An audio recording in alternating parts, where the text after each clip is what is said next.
ශිෂ්‍යත්ව විභාගයට අනිවාර්යෙන්ම එන. හැබැයි ගොඩක් දරුවෝ පටලවා ගන්න මිනිස් දින ගාණක් තප්පර 5න් හදන්නේ මෙහෙමයි. මේක හදන්න සූත්‍ර පාඩම් කරන්න ඕන නැහැ. පොඩි රහසක් තියෙන්නේ.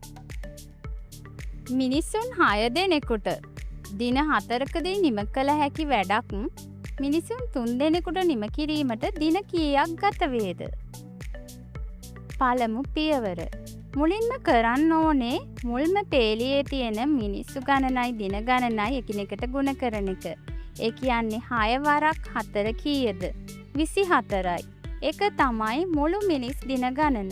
දැන් මේ 24 දෙවන පේලියේ ඉන්න මිනිස්සු ගණනෙන් ඒ කියන්නේ 3ෙන් බෙදන්න.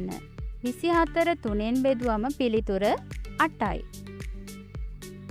එහෙනම් මෙන්න ඔයාලට පුංචි අභියෝගයක්. මිනිසුන් 4 දෙනෙකුට දින 5ක් යන වැඩක් මිනිසුන් 2 දෙනෙක් කරොත් දින කීයක් යාවිද?